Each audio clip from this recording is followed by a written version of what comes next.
With the Carolina Hurricanes season over, it is time to give out our awards for best MVP, best forward, best defenseman, and much, much more, all in this episode of Locked On Hurricanes.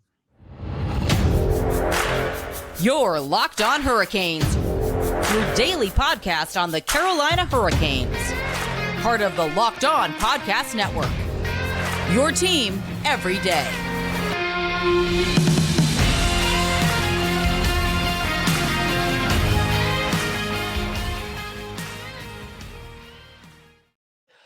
Hey there, Caniacs. I'm your host, Jared Ellis, and you're listening to Locked On Hurricanes on the Locked On Podcast Network, your team every day. And once again, thank you for making Locked On Hurricanes your first listen of this Wednesday afternoon. And I am joined, as always, by my co-host, Andrew Schnittker. How you doing today, Andrew?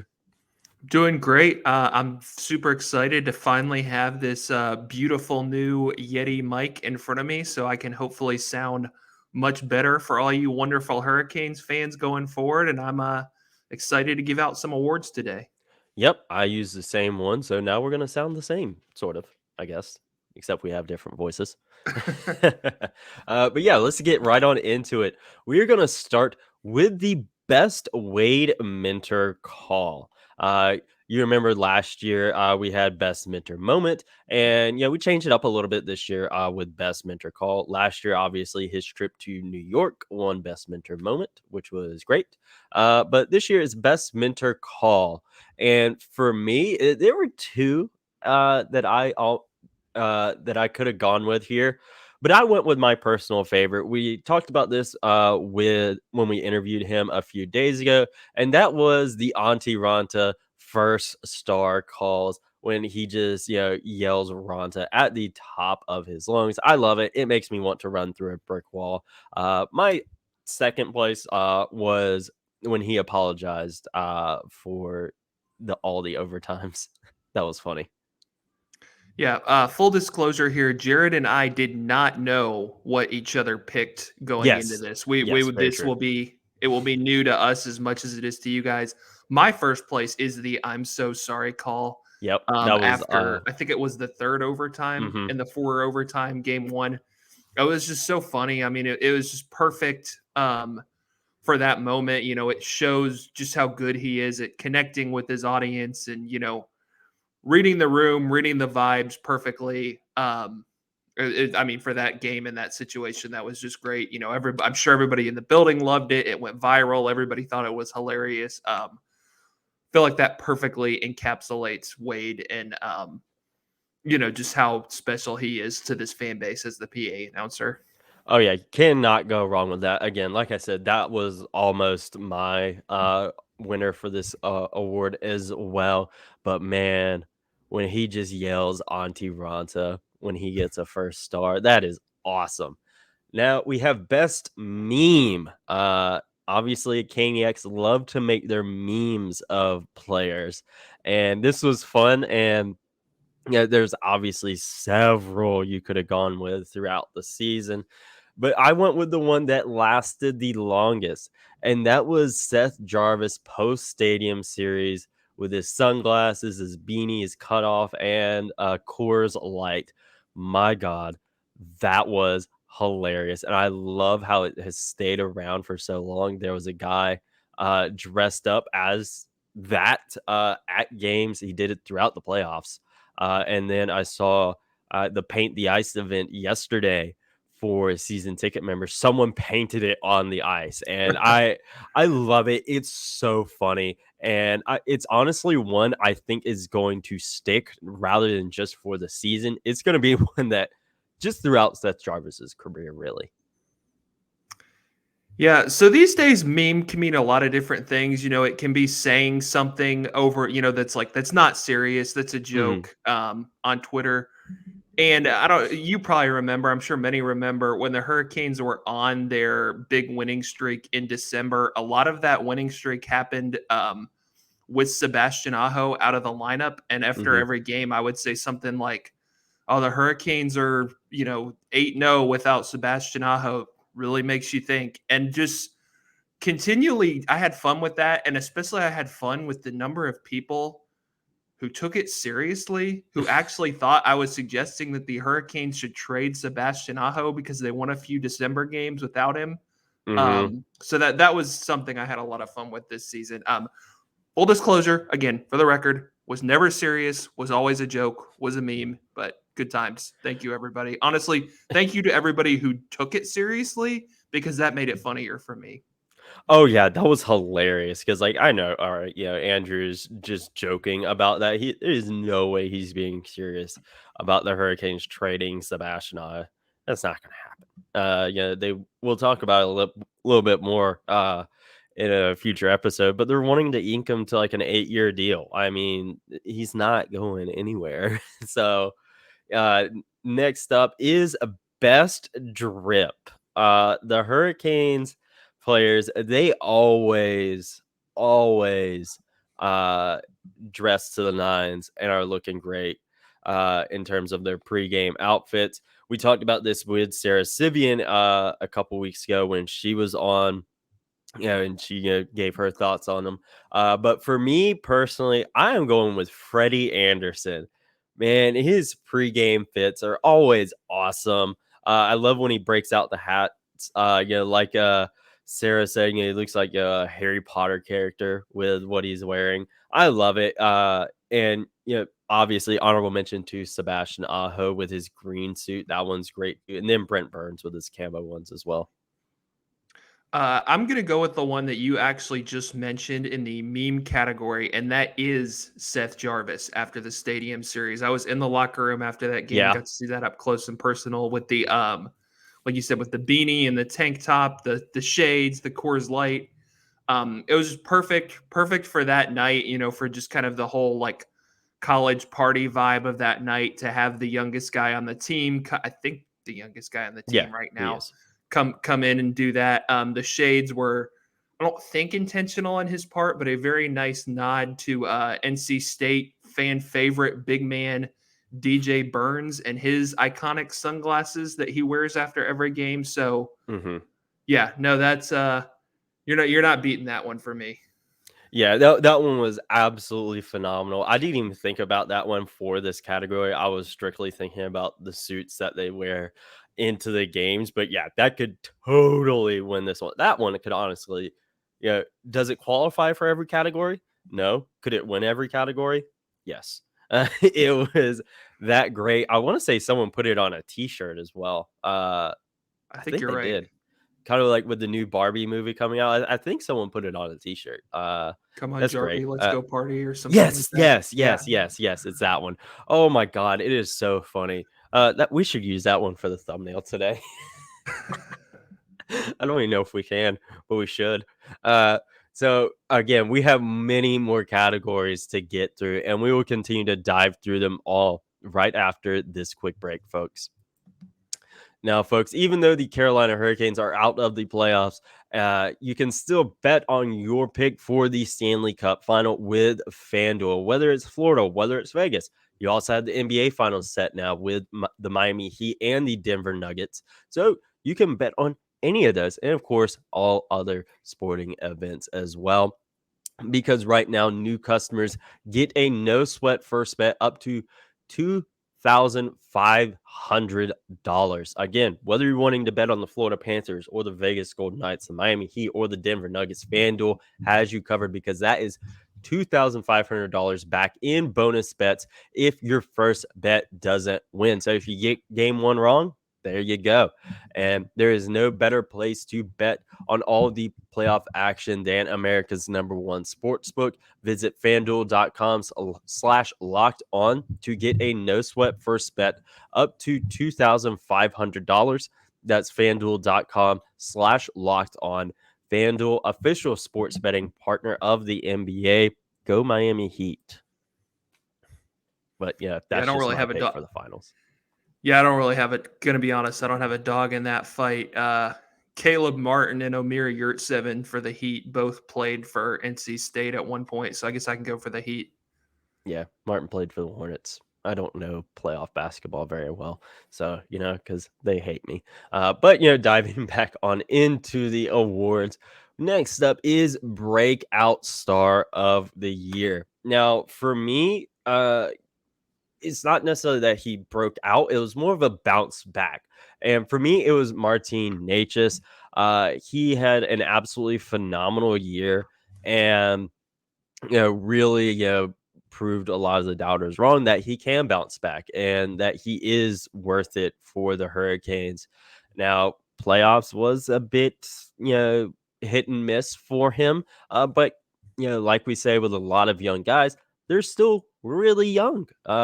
And, there's still plenty of time for these guys to develop their game continually. But he bounced back so well. There was a real movement, especially when Jordan Martinook told us to go vote for Necas instead of him to really get him to the All-Star game as well. So, there was an attempt to try to not have what was it, 4 New York Rangers on the All-Star team this year and have 2 Hurricanes players rather than just the one. But yeah, that's well in the past. But yeah, for me, breakout star was totally Martin Necas this year. Yeah, I was going to go with Martin Necas, and I think that's a really good pick. Just for the sake of doing something a little different, I will go with Jesperi Kotkaniemi. Yeah. Not necessarily a star, more of a secondary player for this team, but if you look at what he did this year, he took another really nice step forward in his career from his first season with the Hurricanes, moving up into more of that 2C role. Yeah. With Vincent Trocheck gone, he scored a career high 18 goals, put up a career high 43 points. You saw him getting more and more comfortable with this team. You saw, I think, a little bit more of what he can do, especially in the in the middle and the beginning of the season before guys like Andrei Svechnikov were out. When you give him good wingers and let him gel with them, before guys started getting hurt and there weren't really a lot of options for good wingers outside of Sebastian Aho's line. But I think, first year of that big 8-year extension that the Hurricanes signed him to, he's showing that he's, moving forward and developing into that really nice two-way middle six secondary scoring center that the Hurricanes want him to be. Yeah, I totally agree. Their star, is kind of interchangeable with player, really. And yeah, you cannot go wrong with that one as well. He had a really good year, and I'm really excited to see how he continues to grow as well. Obviously, the Hurricanes would not have signed him to that extension if they didn't think he was worth it and that he could bring something to the table. Because, they were looking at him in the draft too. They went with Fetch. They got both of the guys they were looking at. So, worked out for them. Both inked to long-term deals as well. Now we have best newcomer. The Hurricanes, obviously, like last year, had a lot of turnover in the offseason. So there are a lot of new faces. I personally went with Andre Kasha here. I'm kidding. That's not I went nice. with Brent Burns. That's not nice. I know. I know. Obviously, wishing him the best in terms of his recovery, of course. But he was a guy like I was a couple years ago talking with JD from the Ducks show about a potential trade there, and then we finally got him in one game. But we'll see what happens with him. But yeah, best newcomer, hands down, Brent Burns. He set the franchise record for most points in a single season by a defenseman. Yeah, there are a little bit of growing pains at the start of the year, but he really settled in.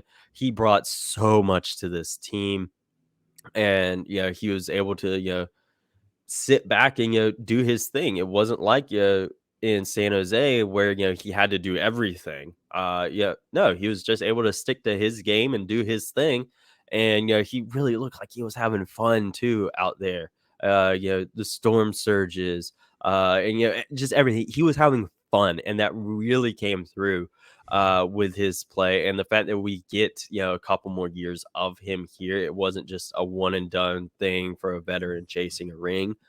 No, like he's gonna be here. We talked about it the other day, how he got here super early, was working out, being a part of the community, and that was absolutely phenomenal. And yeah, he is hands down best newcomer for me. Yeah, that's an easy one. I'm also going to go with Brent Burns. He, like everything you just talked about, he was a perfect fit, I think, for what the Hurricanes needed in that number one defenseman, offensive, puck moving, right shot, power play quarterback defenseman to play next to Jacob Slavin. Continues to age like fine wine at 38 years old. But, you mentioned the growing pains. I think after about a month, he settled in and you saw like, okay, there's still a lot of the guy who's been one of the very best offensive defensemen in the NHL throughout his career here. I mean, the plays that he can make, his shot, getting so many shots through. He scored some really big goals. I think he's a good fit next to Slavin. He's all right defensively, but his strength is on the offensive side, and he could just let Slavin, do his thing defensively. But Slavin with Burns doesn't necessarily have to carry the pairing as much as he might have with some guys that were there last year. But yeah, I think Brent Burns was a phenomenal addition to the Hurricanes, and I'm really excited to see what's in store for him in year 2. I am too. And one thing, a category I just thought of, I don't even know how we didn't add this sooner. Best siren sounder. How did we not think of that? Yeah, that's we did a whole episode on siren sounders. I know, and we didn't even think of this category. For me, oh my god, I am totally blanking on the name right now. It was the Panthers player that broke the siren off of the stand. Jonathan Stewart. Yes, Jonathan Stewart. Thank you. Thank you very much. Yeah, for me, Jonathan Stewart. That was hilarious. It wasn't that he broke the handle like the NC State players did. No, he broke it off of the siren, and that is absolutely hilarious. It's definitely up there as one of the best ones because he was cranking that thing too. Yeah, I'll go with NC State linebacker or former now current Kansas City Chiefs linebacker, actually, Isaiah Moore. Yeah, for just literally breaking the handle. And it was cool too. He was up there with the Thomas brothers, Thayer and Drake, and with Chris Dunn, who's now, probably the best kicker in school history for NC State. So a lot of big faces from that NC State team last year, and to break the siren. I like how both of them were ones where they broke the siren. Credit to D'Antonio Burnett, the man they call Thunder, who goes and builds these NC State guys up into just absolute monsters in the weight room for putting out a guy through 4 or 5 years in the program who was capable of breaking the storm siren. And I'll go with an honorable mention here. Not they weren't on the siren, but just for like a pregame thing. Having Derek Wittenberg and David Thompson come out before these stadium series to to like announce the Hurricanes and bring them out. That was really, really, really cool. Yeah, that was really cool too.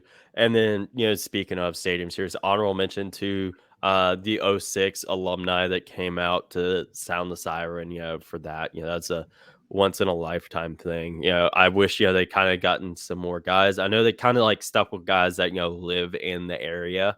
So they may not have been able to get more. But, it would have been so cool. Or that was so cool, excuse me. But man, that the stadium series of that's good. That could have won for sure. Definitely honorable mention, for pregame stuff like you were saying. Now we're moving on to best goalie for the season. Obviously, there's not a whole lot to choose from, just 3 guys. I went with Antti Ranta. He had an insane regular season. And he really just showed what he can do when healthy and given the reins. He went, what was it, like 14 or 15 games without losing, and had some stupid save percentage. Dude was a monster this year, and then carried it over into the playoffs as well. He wasn't where he dipped off in the playoffs. If we're talking strictly playoffs, Freddie, of course. But I did factor in the regular season there, and he was a bit up and down throughout the regular season. So I just kind of looked at consistency across the board. And Antti Ranta, he was great this year. Piotr obviously deserves a mention, but we didn't see a whole lot of him this year, which is why I went with Antti Ranta. Yeah, I think Antti Ranta is a good pick for the reasons that you mentioned. I went with Frederik Andersen. Like you mentioned, a bit up and down in the regular season, but let's be honest, the Hurricanes are in a position now where what happens in the playoffs is much more important and much more what this team Yeah. is ultimately going to be judged on than what happens in the regular season. And Frederik Andersen, once he took over in the playoffs, was so good. I mean, we've talked multiple times about how good he was in keeping the Hurricanes in the game to be able to come back in that game 6 against the Islanders to close out that series. How good he was in the 4 wins against the Devils, especially in game 5, the closest one of that series, other than game 3 when he gets pulled and when really the whole team was terrible. And then against Florida, I mean, he was certainly not the Hurricanes' problem. I mean, that game 1 4 overtime game, probably one of, if not the best performance all time from a Hurricanes goalie, just when you look at the sheer volume of what he had to do and some of the saves he was making in those multiple overtimes. And then he plays, Ranta played in game 2 because, Frederik Andersen played 2 1/3 games in game 1. And then he was fine in games 3 and 4. He played well, especially in game 3. I thought he played pretty well, was far from the Hurricanes' problem. So for his playoff performance, I'm giving it to Frederik Andersen. You mentioned Antti Ranta, how consistent he was. I can't really argue with that. I think Pyotr Kochetkov, again, like you said, the small volume kind of takes him out of it, but he definitely warrants a mention, especially for kind of being mostly the guy in that December run that we talked about yesterday, where the Hurricanes won all those games and kind of solidified themselves as the top team in the Metro and one of the top teams in the league. Yeah. Frederik Andersen can't go wrong there at all. It'll be interesting to see what our goaltending situation looks like next year. We'll obviously, talk about that in future episodes of, kind of what we're predicting for next year as far as free agents and trades and all that stuff. But we still have 3 more categories to get through, Andrew, and we will dive into those right after this quick break. Now it is time to get into the 3 biggest categories, arguably, I guess. I still think, best meme is probably the best one, but that's just me. Now we're getting into best defenseman. There's a few you could go, there's a few ways you could interpret this. If you wanted to go with like Norris Trophy kind of reasoning, then obviously, it'd be Brent Burns. He's a defenseman with the most points. You could argue Brady Shea as well, but I personally am going with Jacob Slavin. I mean, he's, the best defensive defenseman in the NHL. The Hurricanes defense is not the same without him, plain and simple. Again, I don't think you could go wrong if you said Brent Burns or Brady Shea, because they had, really good seasons. Brady Shea, really good regular season, kind of teetered off in the playoffs a little bit, but, he would get some votes as well. But yeah, I'm going with Jacob Slavin. I'm also going to go with Jacob Slavin for the reasons you just mentioned. I mean, we're talking about best defenseman, so let's look at defending. And like you just said, nobody in the league does it better than Jacob Slavin, night in, night out, going out there, shutting down the opponent's best players.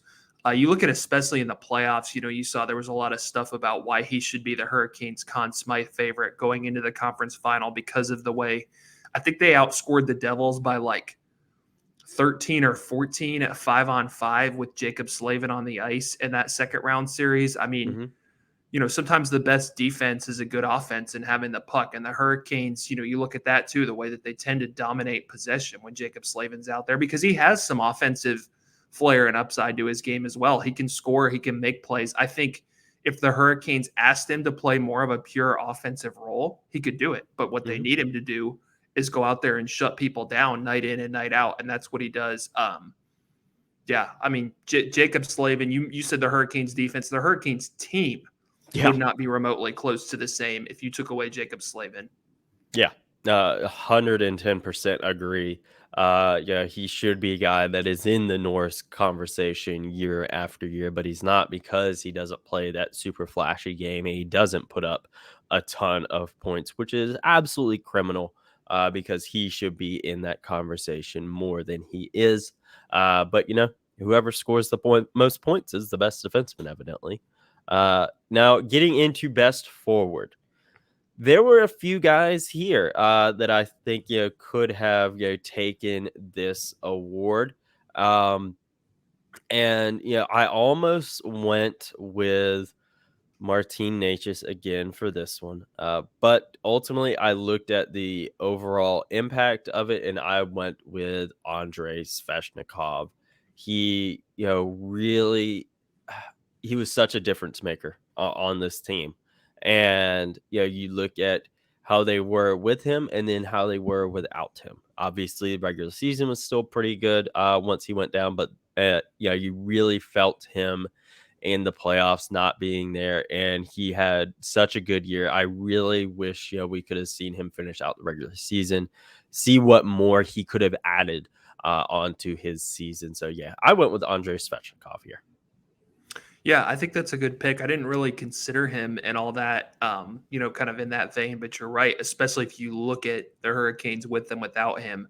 I went with Sebastian Aho, Yeah, the number one center, franchise guy right now. We're going to have lots and lots and lots to say about Sebastian Aho, I think, this offseason, because that's going to be one of the dominant storylines for the Hurricanes this offseason about his potential contract extension, as it should, because he's so important to this team. As I said, he's the number one center, scores goals, makes plays, drives play, power play, penalty kill. I mean, he does it all. You look at him in the playoffs, especially in the Islanders series, the way he was really able to step up in the absence of some other guys.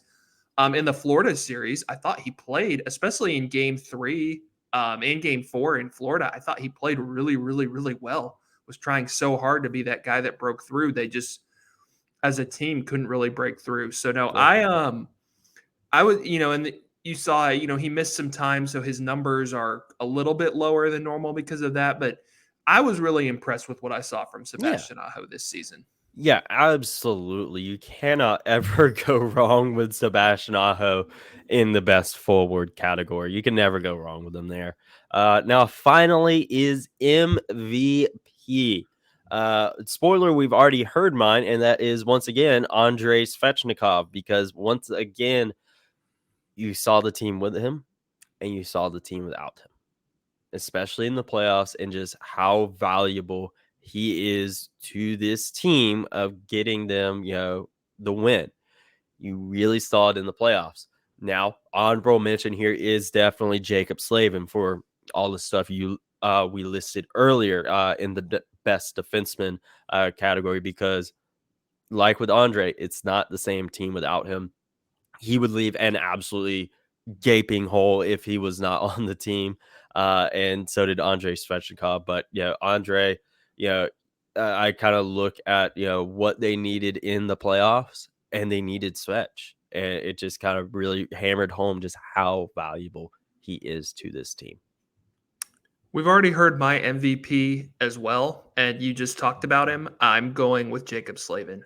Hmm. Everything that he does for this team, like I mentioned, being that number one defenseman, going out there, the Hurricanes dominate puck possession when he is on the ice. He shuts down the opponent's best players night in and night out. You've seen, like, it's crazy. Like, every year when the Hurricanes play Edmonton twice, he's like the human Connor McDavid eraser out there.